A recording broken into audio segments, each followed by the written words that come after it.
The news of the day then, so Jerry Yates has signed on the dotted line.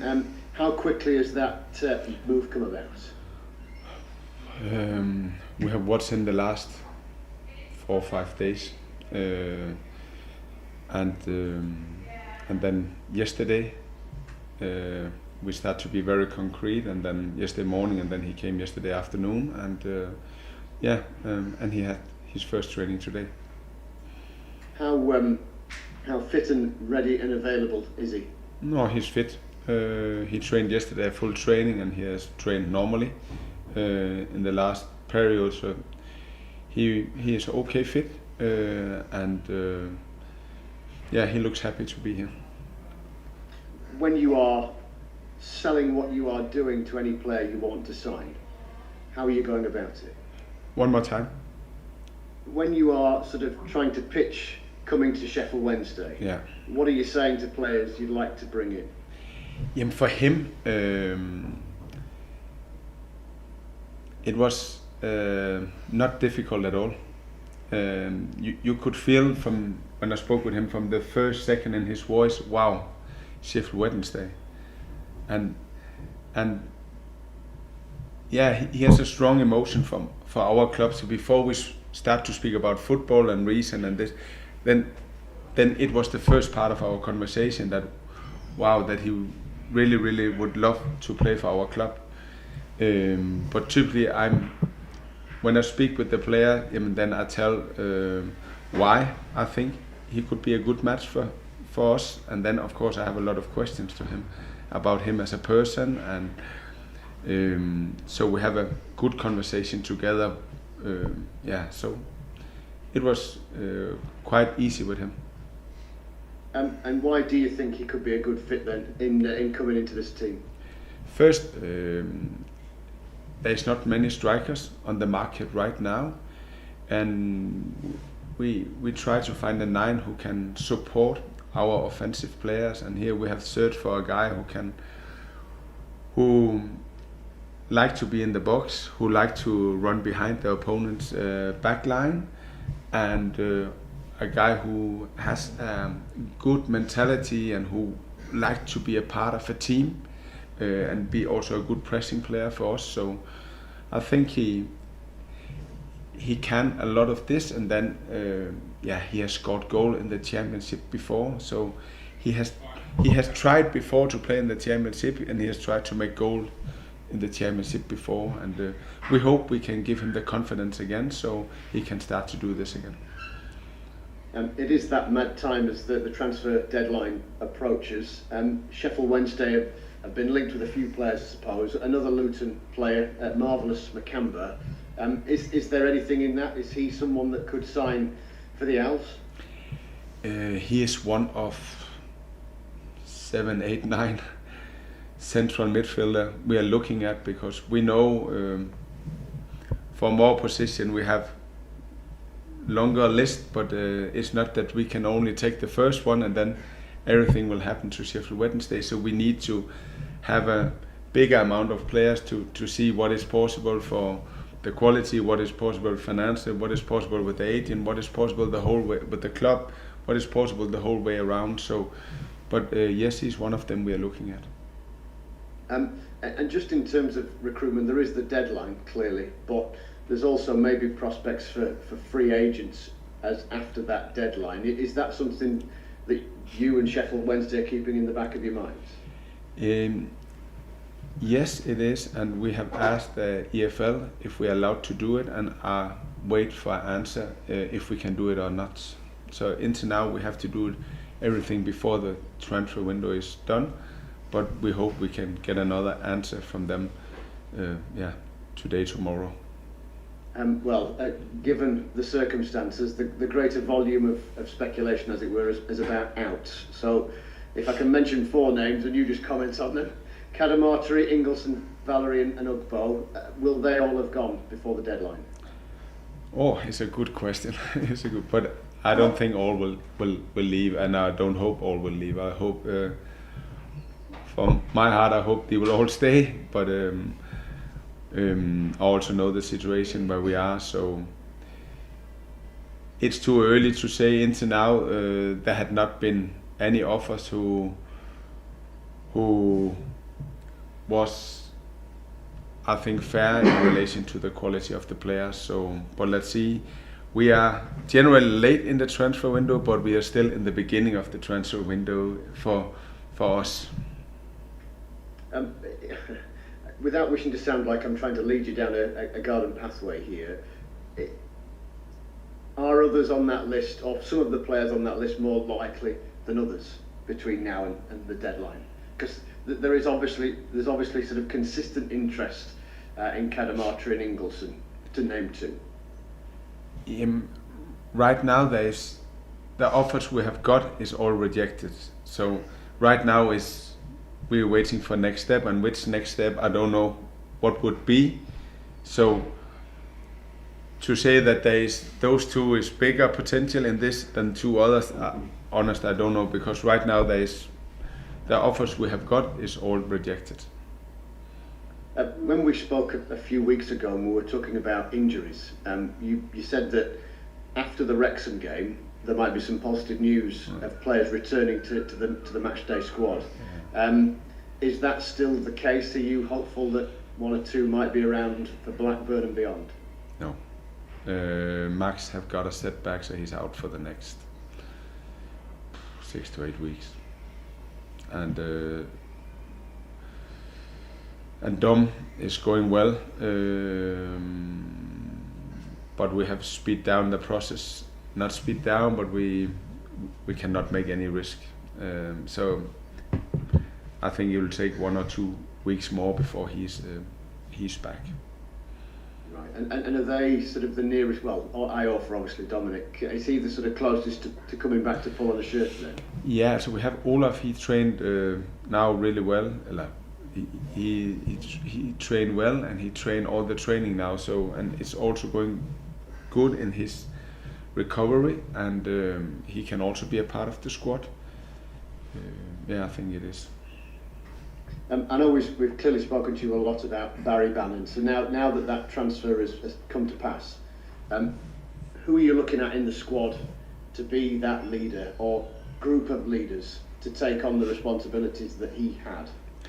Liam Palmer will be the new captain for the rest of the season, and this senior group we have now, nobody can do something alone, and Barry he was a strong leader, had a fantastic support from the other senior players, and this senior group they will do it together, I'm sure, and they have to go on with this. There's the football side, but the human side, and I have a big confidence that they can do it as a group. I appreciate in many respects Palmer being appointed captain is kind of obvious, but why him in the squad? Did you ultimately plump for him? I think right now with the situation we have as a club and all what we have went through, then I think it was very natural that Liam has been a good leader in this period together with Barry also, and that he should take over to be a captain after Barry. So I think it was a natural part. And yes, given the situation, to tie many different things together, how would you sum up what there is left to play for? No, there is a lot to play for. I don't know, 18 games? 19? 18. We have 18 times where we can win a football game again, and this is what we are preparing for. Also what we are preparing for again Wrexham tomorrow, that we will go and compete, and not only for 83 or 84 or 85, we will try to compete for 95 minutes or 96 minutes. So there is a result side where we will have so many points as possible, and that's why we do all what we can to help to find some players who can help the squad we have, because we are not here just to be a part of game. We want to have points, we want to win games, and then there is a massive individual development also, that we want to prepare as many players as possible to be as strong as possible also for the new season. And then we also work with, of course, the playing identity, with our playing style. How can we be strong on the ball? How can we be stronger in the pressing? How can we be strong in all our basic things? Because as better we are, as better basic we also have for the future. And then we have and then we also have the to our culture is strong, but to further develop our culture, because the culture is this is the basic. Which culture do we leave the season with is also the basic culture when we start the new season. So we have so much to do, and there is so many things to develop, and again, of course, we want to have as many points as we can from now to the 2nd of May. And Wrexham provide that next challenge. Wrexham as a footballing entity, a lot's obviously spoken of the off-field scenario, but as a footballing challenge, what do they bring with them? First of all, they have a great squad, very good squad, and they have a fantastic number 10. We miss very much in Sheffield Wednesday, just Windass, and I think, I'm really looking forward to see him again. And he is one of the best players in the team. They have Kiefer up front. They have generally a very strong team and a very physical strong team. It's a good pressing team, but they are very man-to-man orientated. So we have to be strong on the ball to move them around to do something, and then on the ball, of course, there's a lot of quality, and they have the physical power to play Kiefer. A lot of very direct ball, but they also have good quality in the midfield to play short passes and to be dominant on the ball. And then, of course, we have to match them with all the crossing, because here they have a big strength. Brilliant. Best of luck tomorrow. Thank you very much. Thank you so much. Cheers. Henrik, afternoon. How are you doing? Hey, Alex.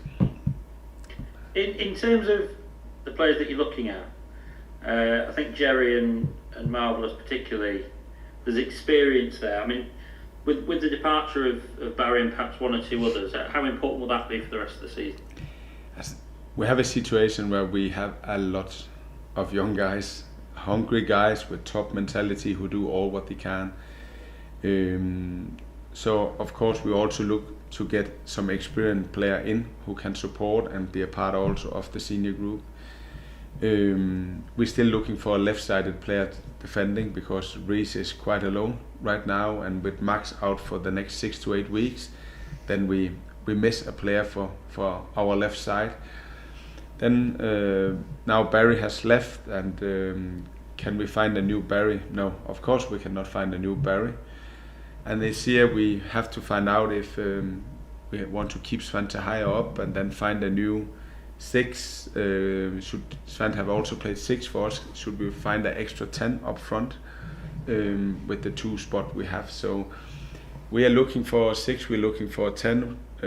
One of them, because we only have 2 spots. And then, of course, we're looking for a left-sided player. On the balance of transfers, you said yourself a couple of weeks ago, it's our understanding that the club does need to raise some funds with player sales. What have you been told about the dynamic? Because obviously players are coming in. The assumption is that they don't cost as much as perhaps as the players that go out, but there must be a financial balance there in terms of what can be done. There is a very hard financial balance in this, but we had Isa who left. We have Redmond, where we have not signed any new contracts. So we also have this spot, and then we have the Barry, and that's why we still have 2 options left. And if we have to do something outside this, then one player has to leave, and then we can do something for this one case and bring another player back. And then we have asked also for Max to get, because Max is out now for 8 weeks, if we can do something for Max's position to get a new extra player in, because of course it's tough that he's out for so long time now. Okay. Just going back to the captaincy then, who's stepped into Palm's shoes as vice captain? Yeah, I think it was natural again to take Liam. We have a Coops, we have a Svante, we have a Jan, we have more strong leaders in the team, but I still find in this situation where we are right now, and with the story of Barry, with the story of Liam, then I think it was natural to let him make the next step and be captain for the rest of the season. Just for clarity, who will be your vice captain? We have not spoke about this yet. Yeah, okay. I'm wary of sort of going back to Barry too much, but if you could indulge me here. Well, we know that Barry had such a stranglehold and an influence on life at the club and at Middlewood Road. What's it been like the last few days? Have you felt that change? Of course it's changed when Barry is not here. Now he was here Wednesday to say goodbye to everyone, and then Thursday the boys had a day off, so today it was the first day. But of course we miss Barry, and now it's time for the next group to take over for him, and that we have to grow again without him. And I'm sure all the players are ready to take this extra responsibility. But of course, can we find a new Barry? Can we do? No, we cannot. So we cannot just take a new, but we have to do things in a different way. Yeah. Can I ask you about another name? Zane Silcott Dewberry. Yes, what can you yes, tell you us can. about him? Yes, you can. What's the score with him? That this is also a player we'll look at. He trained with us first time today, and we will look at him, and then we will see the coming days how it's developed. What would be the mode of signing? Would that potentially be? He's contracted at Olympiacos, if I'm right in saying. Yeah. Would that be a loan move, or maybe similar to Marvelous in a way, or? Let's see what. I cannot say if it's a loan or it's a. I think it will be a loan, but we're not quite sure how it will, what there will happen here. Now, if we should decide quickly, then it could be, and later it will be a free transfer if he has to sign after Monday.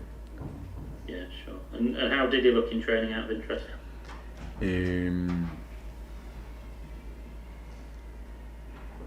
The other coaches say it was a good beginning.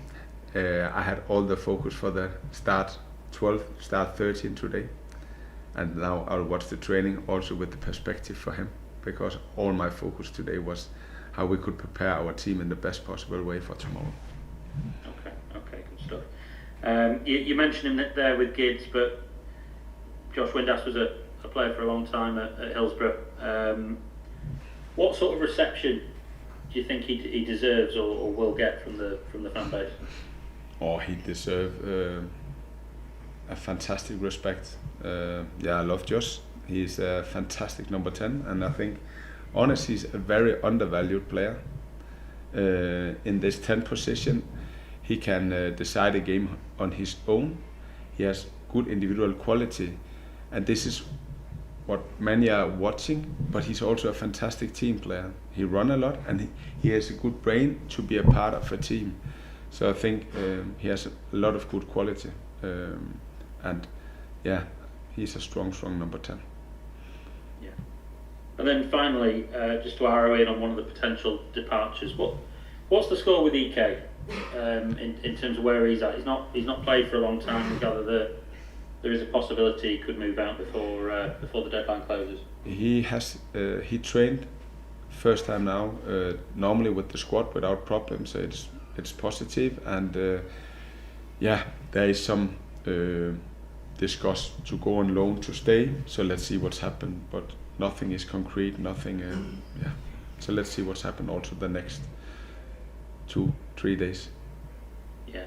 Sorry, did you say there's some discussions around him going on loan to Spain? Is that what you said? Or? No, I said there is discussion if to send him on loan or to stay. Yeah, to stay, and so let's see what happened the next 2-3 days.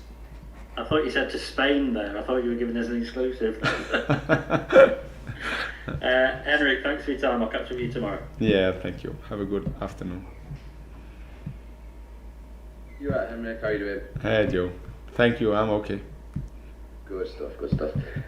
Just to chat about Liam Palmer a little bit more, when you lose a player like Barry Bannon, obviously it's a massive blow, but how nice is it for you to be able to sort of look just to the side of him and have a player like Liam who cares about the club, who knows the club so well, to have that sort of character around to sort of choose to pick up the mantle?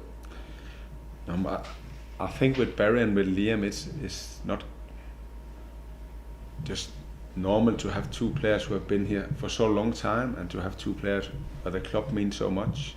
And now when Barry has left, then I think it was natural that Liam should take over this job, or what we should call it, as a captain. And Liam has been here longest of everyone, and he has a fantastic understanding from the little boy when we watching the pre-academy training together, and academy training, and when he come with his boys from his academy and to the first team. So he has a fantastic understanding for the different level and age groups in our club, and he's really good to speak and advise the young guys, and what does that mean to be a professional football player, not only general but also for Sheffield Wednesday, and which value does that mean. And here he's a really good leader.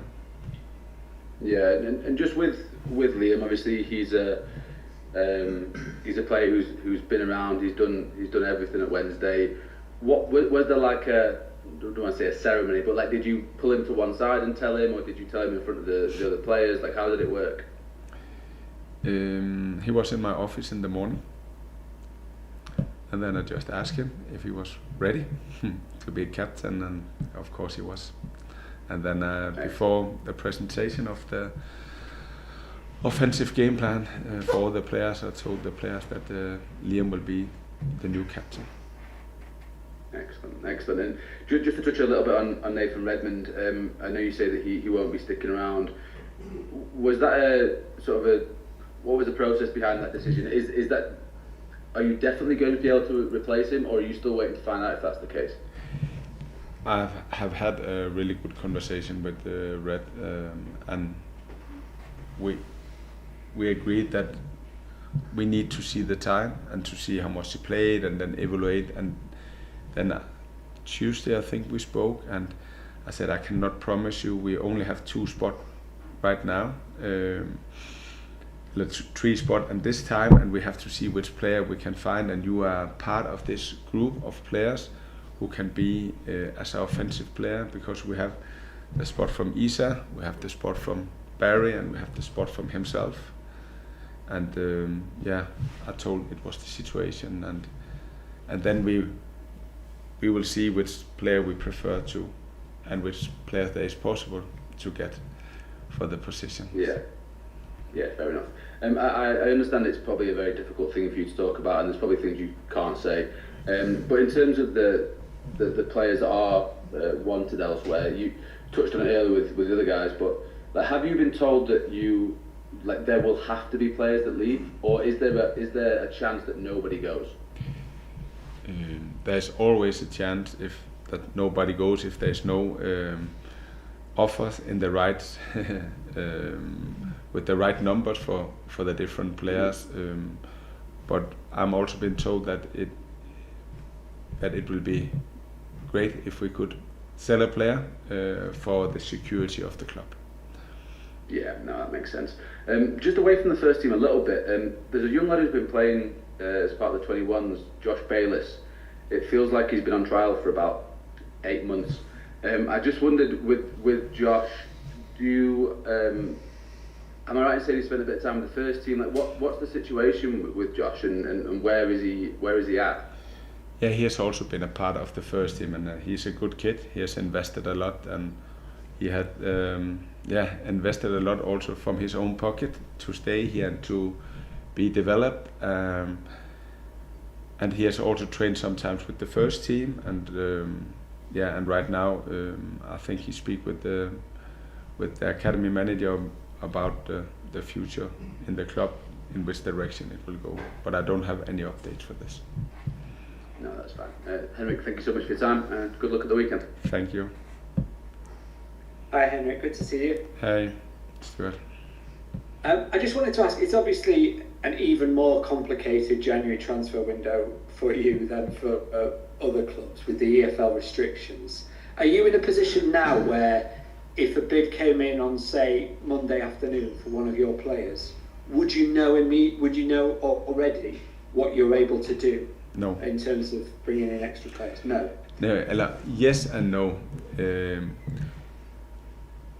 No, because we need to. If there's coming an offer on player A, yeah, then there's some. If we get X amount of salary, then we can do something for this amount. If it's another player we will sell who get more salary, then we also have more money to go in the market. So we know the process, but it's difficult. Should we go in here? Should we go in here to search a replacement, or here? And that's why it's when I said yes, we know, but we still have to find. We have group of player that is at this level, on this level, and this level. But again, to go in one of those level, and then what's happened from right now to Monday afternoon, then maybe they're all gone. And we have had more cases now where it could be the right player. No, sorry, another club too came, and another club, or we don't stay very high right now. So yes, we know what we have to do, but I cannot say if he's going out, then it will exactly be this player. But we have a group of players we are searching for. But yeah, if something happens late, you won't have to go to the Football League then and ask the question. You already know, within this budget, this is what's possible.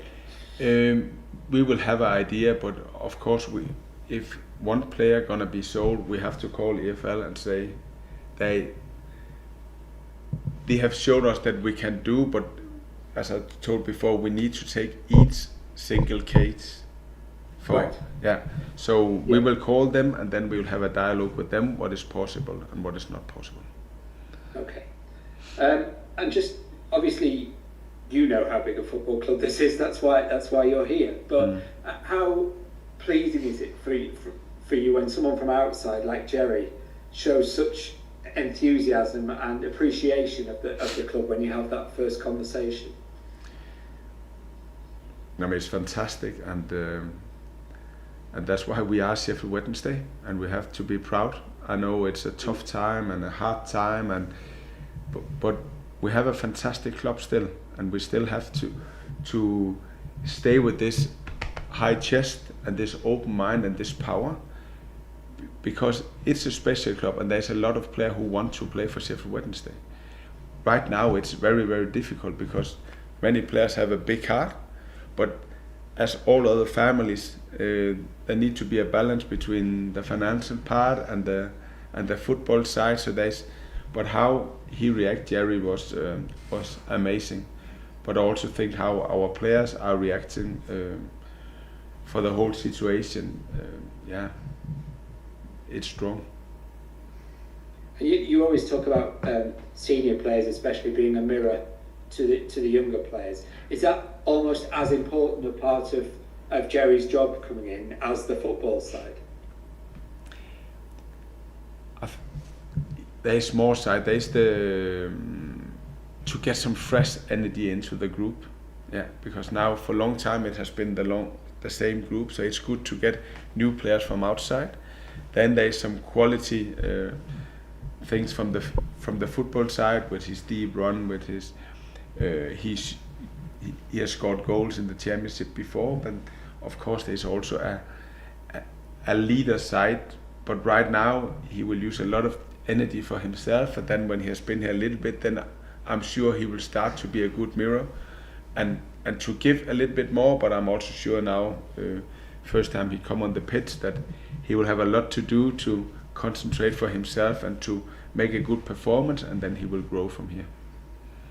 And you talked before about the importance of all the senior players as leaders within the group.